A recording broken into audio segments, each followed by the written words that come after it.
Olha, você sabia que ninguém pode sofrer discriminação por nenhuma característica ou questão pessoal? Pois é, está previsto na Constituição.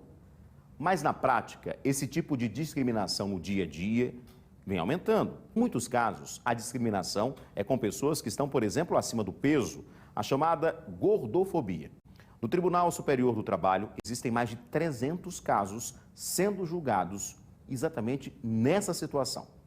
Sobre esse assunto, a gente conversa agora pela internet com o advogado Juliano Pessoa. Ele é especialista em direito da saúde. Doutor, boa noite, bem-vindo aqui ao Cidade Alerta Alagoas. A gente tem visto, nos últimos anos, um aumento muito grande em vários tipos de discriminação.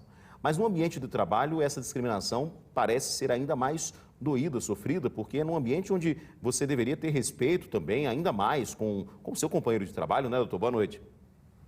Boa noite, Edson. Boa noite quem nos assiste. Exatamente, esse é um tema que vem ganhando repercussão, por meio das mídias sociais, porque afetou aí famosas que sofrem com esse excesso de peso e suportaram algum tipo de situação como esta.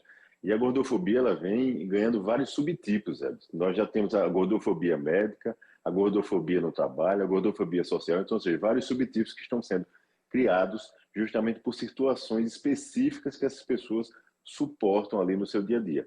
E é importante realmente destacar, como você bem relatou na abertura, que as pessoas muitas vezes atentam contra a honra dessas pessoas, né? Nós tivemos um caso recente agora que chamou muita atenção, que foi uma senhora que se submeteu a uma situação de constrangimento muito grande num ônibus, porque ela entrou pela porta dianteira, ela não tinha a possibilidade de passar por conta do seu peso corporal na roleta e pediu autorização para poder o cobrador girar e ela entrar, acessar o ônibus pela porta traseira. E isso não foi autorizado tanto pelo cobrador como pelo motorista do ônibus, que ainda ficaram desdenhando desta pessoa na frente de todos ali. Então ela teve que ir todo o trajeto em pé no ônibus e ainda deixou um menor, que era seu irmão, sob sua responsabilidade, sozinho na traseira do ônibus. Então, ou seja, ela teve que recorrer ao judiciário e, felizmente, a empresa de ônibus teve que reparar no Poder Judiciário, por meio de indenização, esta senhora por todo esse constrangimento que ela teve que suportar. Pois é, e aí muitas vezes, em muitos desses casos, não é nenhuma questão de, ele não quer emagrecer, ele é gordo porque ele não quer emagrecer, mas às vezes é uma questão de saúde, uma questão de alguma patologia que não permite que aquela pessoa, de repente, possa, se quiser, é importante dizer isso, perder peso. E isso tem que ser levado em conta. Por isso que tem tantos casos no tribunal, né? Exato, a obesidade ela é classificada como doença, em determinado momento. Então, ou seja, tem CID que prevê isto. E é especialmente importante que a sociedade, no lugar de discriminar essas pessoas, que elas os acolham. Nós temos casos, inclusive, envolvendo não só empresas, como também, infelizmente, profissionais da área da saúde. Tem casos que relatam profissionais médicos até, discriminando o paciente simplesmente por conta do seu excesso de peso, o que é inaceitável naturalmente. Alguns conselhos regionais de medicina vêm apurando essas denúncias em face desses profissionais e no ambiente empresarial, como você destaca, isso é ainda maior. O índice de assédio moral vem crescendo enormemente simplesmente por conta desta condição do funcionário. Ele não tem qualquer outro tipo de falta ou de insubordinação, nada. É simplesmente pelo fato dele suportar ali o seu excesso de peso muitas vezes, por mais que queira emagrecer, como você bem destaca, mas por uma questão ali metabólica ou de um outro contexto de saúde, ele não consegue. E simplesmente por esse fato, ele sofre vários tipos de discriminações no ambiente do trabalho também por seus superiores. E a Justiça do Trabalho vem também amparando essas pessoas e também fazendo com que essas empresas não só indenizem, como suportem o ônus que é também acarretado na saúde desse empregado por conta desse contexto que ele vivenciou ali de preconceito e discriminação no ambiente do trabalho.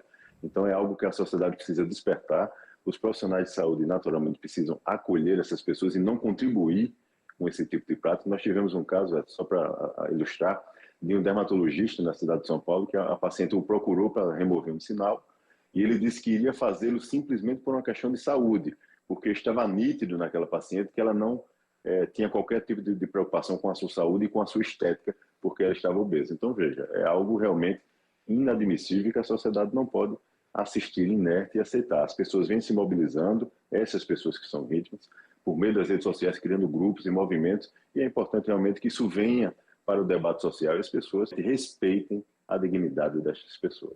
Pois é, ninguém tem o direito de julgar o outro, né? Independente da característica, da forma física, enfim, não dá. Mas a gente não tem na legislação, né? Apesar de eu ter citado, por exemplo, na Constituição que a gente não pode ofender, enfim, outras pessoas, mas não tem algo específico. E aí o crime principal é qual? Qual é o crime tipificado para essa situação, doutor? Olha só, a Constituição, de fato, ela é a mãe, né, da legislação, então ela trata principalmente da questão da dignidade da pessoa humana e quando a gente vai para a esfera penal, a gente tem também um enquadramento que pode ser feito nesses casos em crimes contra a honra, né? A gente tem aí os crimes de injúria, de difamação, então, ou seja, a depender do contexto que aconteça essa discriminação, isso pode ser caracterizado até como crime. De fato, não há na legislação uma tipificação específica, né, para essa questão envolvendo os obesos, a gordofobia. Mas nós temos legislações específicas na parte criminal e também na esfera civil que pode sim submeter essa pessoa a esse enquadramento e ela terá que reparar isto na esfera judicial, não só na esfera civil, como também na esfera criminal, suportando aí 2 demandas, se for o caso. Então é muito importante que as pessoas busquem ajuda, fazendo registros, provas disso, fazendo um boletim de ocorrência, registrando e dando publicidade ali à autoridade policial do ocorrido e busquem auxílio nas instituições judiciárias para poder reparar os danos caso aconteçam. Apesar de não existir nada específico para esse caso, mas a legislação abarca essas situações sim e é passível de reparação. E quando acontece no ambiente de trabalho, de repente com um superior seu, aí entra ainda mais coisas, né? Por exemplo, o assédio moral também, não é, doutor? Exato, é importante que essas pessoas busquem ajuda, né? Busquem os recursos humanos das empresas, reportando o acontecido. O recurso humano deve atuar nesses casos. Existem muitos casos hoje do compliance da própria empresa, né? O empregado pode fazer algum tipo de denúncia anônima, muitas vezes, reportando aquele caso, especialmente se tratar de um superior, e, por fim, ele tem a Justiça do Trabalho, que ele pode sim demandar esta empresa, que é responsável, se vale destacar, por esse superior. O superior, ele é uma extensão da empresa. Então, esse empregado pode sim buscar o Poder Judiciário pedindo reparação por este assédio, por essa discriminação e por esse constrangimento suportado, e a empresa terá sim que suportar a reparação disto e, naturalmente, mudar a sua conduta e fazer com que os seus funcionários, os seus superiores, principalmente, tratem com respeito os seus empregados, especialmente em relação à sua dignidade e à sua pessoa como ser humano. Tudo começa com respeito, né? Muito obrigado, doutor, pela sua participação ao vivo mais uma vez aqui no Cidade Alerta Alagoas, nos ajudando a entender um pouquinho mais das legislações, da legislação. Obrigado, doutor.